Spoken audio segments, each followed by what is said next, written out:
मैं जयश्री प्रैक्टिशनर रेणु शर्मा आपका स्वागत करती हूँ अपने यूट्यूब चैनल पे जीनियस टेक सोल्यूशन में। फ्रेंड्स, आज हम इस वीडियो में कुछ नोटिफिकेशन को डिस्कस करने वाले हैं। Friends, as you know 54 GST council meeting हुई थी हमारी, जिसमें बहुत सारी रिकमेंडेशंस दी गई थी। कुछ सेक्शंस को लाने की बात की गई थी, एमनेस्टी स्कीम को लाने की बात की गई थी, कुछ टैक्स रेट को लेकर बात की गई थी कि कुछ टैक्स को रिड्यूस किया जाएगा, किसी में एग्जाम्पशंस दी जाएगी या कुछ सर्विसेज ऐसी जिसको आर्थिक दायरे में रखा जाएगा। तो इन्हीं के रिस्पेक्ट में बस नोटिफिकेशंस आ गई हैं। बहुत सारी नोटिफिकेशन जो है सीबीएसई ने इशू करी हैं। आज हम इस वीडियो में डिस्कस करने वाले हैं नोटिफिकेशन जो सेंट्रल टैक्स में आई हैं। मोस्ट इंपॉर्टेंट नोटिफिकेशंस है और मोस्ट अवेटेड नोटिफिकेशंस हैं जो ये हमारे पास आई हैं। डिटेल में डिस्कस करने वाले हैं। बढ़ते हैं नोटिफिकेशन की तरफ। यह नोटिफिकेशन नंबर मैंने 21 आपके लिए ओपन की गई है। नोटिफिकेशन नंबर 21, 22 और 23 जो है सेंट्रल टैक्स की नोटिफिकेशन है। तीनों ही नोटिफिकेशन को डिटेल में डिस्कस करने वाले हैं। नोटिफिकेशन नंबर 21 कहती है, जो कि यानी कल आई है, जिसमें बात की गई है in exercise the power conferred by subsection 1 of section 128A of the central tax act on the recommendation of the council hereby notify the respective date specified in column 3। Column 3 में हमें बता रही है कि कब हमें इसकी पेमेंट करनी है और क्या रिलैक्सेशन दिया जाएगा। देखिए यहाँ पर कॉलम 3 हम देखते हैं, table date up to which payment for the tax payable as per the notice और स्टेटमेंट और order refer to in clause A, clause B, clause C of section 128A of the said act as the case may be can be made for the waiver of interest, penalty or both under the said section। Friends, मैं already detail video बना चुकी हूँ कि section 128A क्या है। इस notification को समझने के लिए हम इन क्लॉज को समझेंगे, क्लॉज ए, बी और सी क्या है, तभी हमें समझ में आएगा कि हमारी ये जो नोटिफिकेशन है वो किस टैक्स पेयर के रिस्पेक्ट में आई है और क्या उनको रिलैक्सेशन दिया जाएगा। तो पहले देखते हैं, नोटिफिकेशन को पढ़ने से पहले सेक्शन 128A क्या कहता है। सेक्शन 128 मैंने यहाँ आपके लिए ओपन किया गया है। सेक्शन 128 क्या कहता है? कहता है वेवर की बात करता है, वेवर ऑफ इंटरेस्ट और पेनल्टी और both relating to demand raised under section 73 for the certain tax period. Section 73 में जो भी आपके पास डिमांड रेज की गई है, डिमांड कौन से फॉर्म में होगी आपके पास? DRC 07 के फॉर्म में जो भी आपसे डिमांड की गई है सेक्शन 73 में, उसके डिमांड के में आपको इंटरेस्ट और पेनल्टी का वेवर दिया जाएगा, यानी एक तरीके से एमनेस्टी स्कीम हो आपके लिए।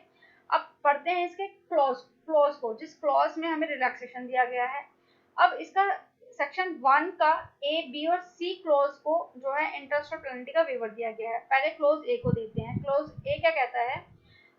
अ notice issued under subsection 1 of section 73 और a statement issued under subsection 3 of the section 73 and where no order issued as per subsection 9 of section 73।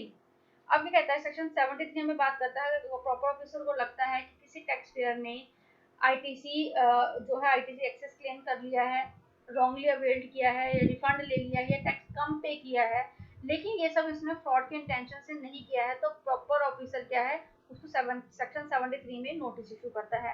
Section 73 का सेक्शन 3 बात करता है कि आपको एक स्टेटमेंट इशू की जाएगी और सेक्शन 9 में बात की जाती है आपको ऑर्डर इशू किया जाएगा कि आपको कितनी डिमांड पे करनी है। तो इसीलिए कहा गया है, क्लॉज 1 कहता है a notice issued as per section 1 of section 73 और a statement issued as per section 73 subsection 3 and where no order pass as per section 9। Order issue नहीं हुआ लेकिन आपको नोटिस सर हुआ है और आपको स्टेटमेंट इशू की गई है, ये क्लॉज 1 कहता है। ए कहता है। क्लॉज बी कहता है कि आपको एज पर सेक्शन 73 सेक्शन 9 जो है ऑर्डर पास कर दिया गया है, लेकिन where no order under subsection 11 of section 107 और subsection 1 of section 108 has been passed। मतलब आपको ऑर्डर पास नहीं किए गए हैं सेक्शन 107 के अकॉर्डिंग और सेक्शन 108। सेक्शन 107 क्या कहता है, appeal to the appellate authority के बारे में बात करता है।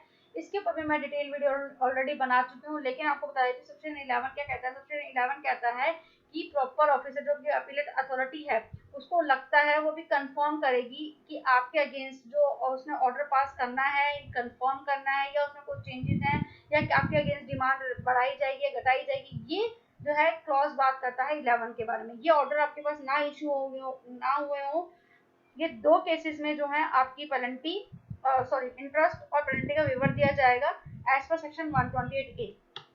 अगर आपको इशू किया गया सेक्शन 73 में नोटिस। अब क्लॉज सी क्या कहता है, an order passed under subsection 11, 107 of section 108 and where no order under subsection 1 or section 73 has been passed pertaining to the period of section 1st July 2017 to 31st March 2020 or part thereof, the said person pay the full amount or tax payable tax as per notice, statement or order referred to clause A, B or C as the case may be before the date the as may be notified by the government on the recommendation of the council. No interest under section 50 and penalty under this act shall be payable. All the preceding in respect of the said notice or statement as the case may be shall be deemed to be concluded subject to such condition as may be prescribed। यानी कि जो हम close 1, close B और close C में fall करते हैं तभी हम सेक्शन 128 को इंटरेस्ट का वेवर आपको दिया जाएगा। अब पढ़ते हैं नोटिफिकेशन की तरफ, आपको और क्लियरिटी आएगी। देखिए क्लॉज ए, बी और सी हमने तीनों देख लिए हैं। अब इसका सीरियल नंबर 1 क्या कहता है। आई होप आपको क्लॉज ए, बी और सी समझ में आए होंगे, तभी आपको नोटिफिकेशन समझ में आएगी। Registered person to whom a notice or statement or order referred in clause A, clause B, clause C of section 128A of the said act has been issued।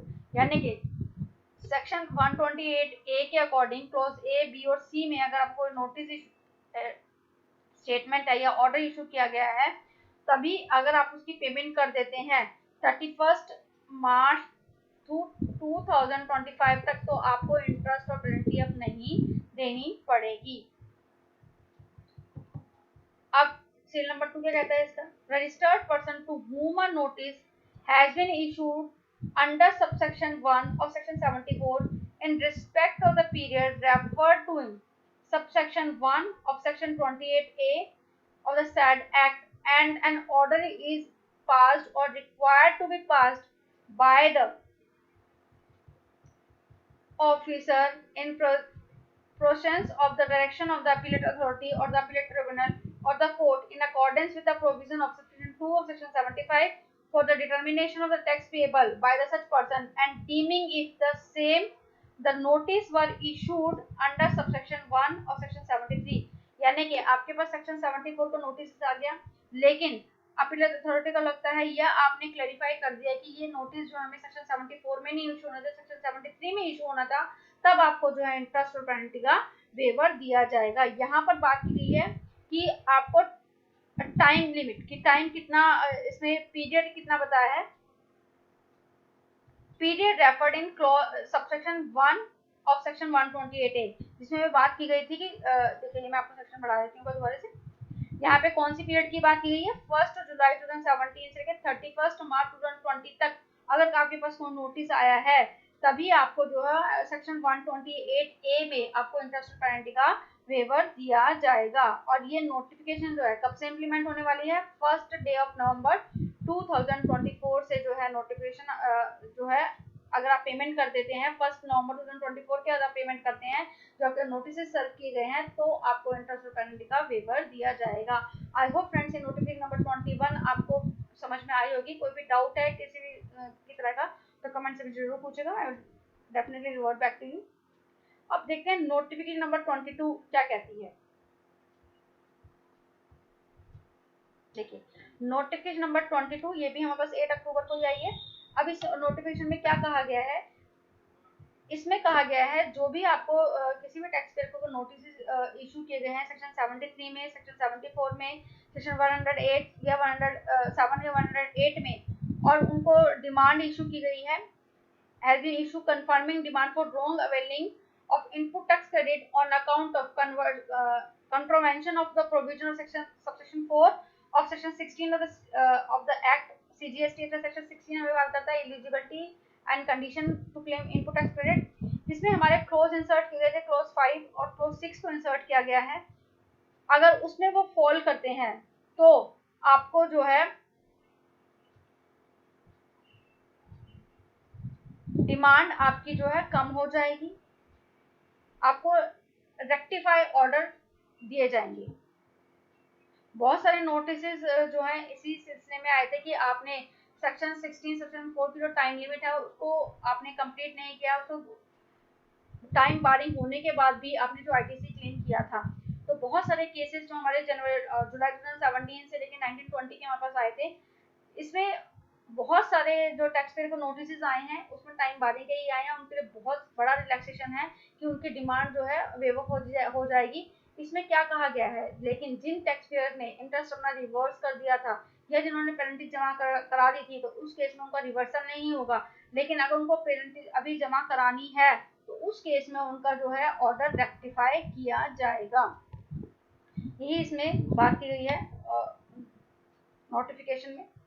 देखिए, the sad person file electronic on the common portal within the period of 6 months from the date of issuance of notice and application for the rectification of order under section 73, section 74 and 107, 108 as the case may be, confirming demand for wrong availment of input tax credit on account of contravention of the provision of subsection 4 of section 16 of the SAD Act, where such input tax credit is now available as per the provision of subsection 5 and subsection 6 of the CGST Act, section 16, where the appeal against has not been passed। यानी कि आपने इस order issue किए गए लेकिन आपने अभी उसके अगेंस्ट अपील फाइल नहीं की है, तो आपको जो है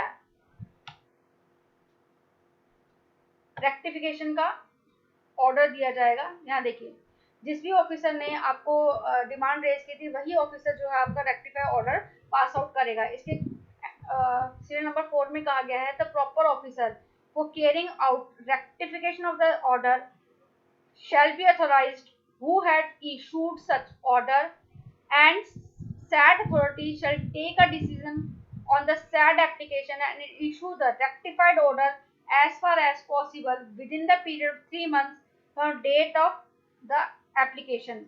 Where any rectification is required to be made in order referred in paragraph 1 and the SAD authority has issued a rectified order, then the SAD authority shall upload a summary of the rectified order electronically।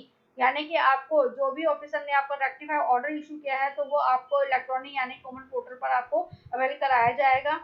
DRC 08 में आपको rectify order दिया जाएगा, या और जिसने appeal में order pass होने के बाद उनका रेक्टिफाई हुआ है तो ARP 04 में उनका जो है रेक्टिफिकेशन ऑर्डर इनको इशू किया जाएगा।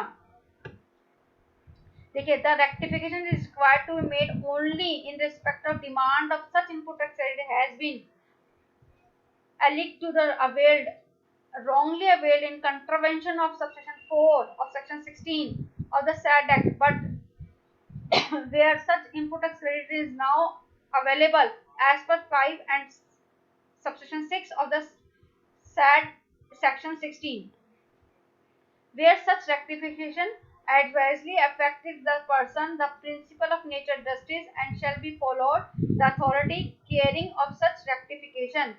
यानी कि अगर आप सबसेक्शन 5 और सेक्शन 6 में फॉल करते हैं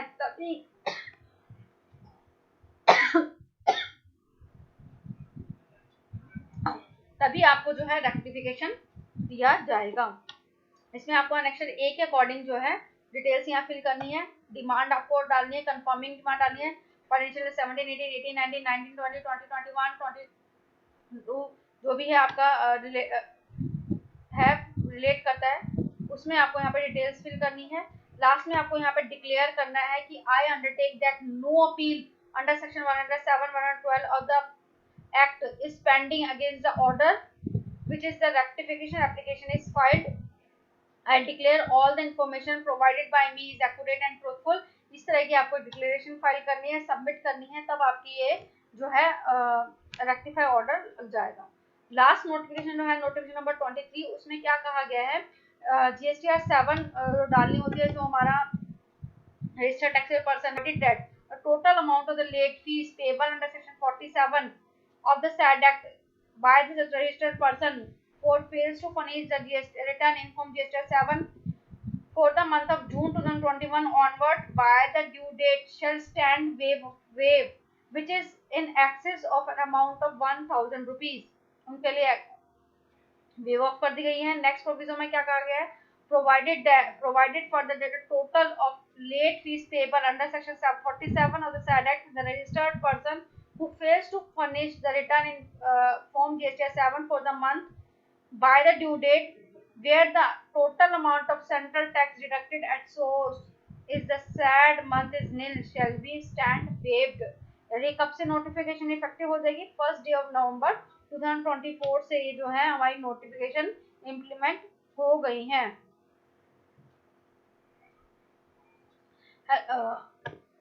ये तीनों है नोटिफिकेशन फ्रेंड्स, मैंने बहुत ही डिटेल में आपके लोगों से डिस्कस करी है। फिर भी कोई डाउट हो तो कमेंट से जरूर पूछेगा।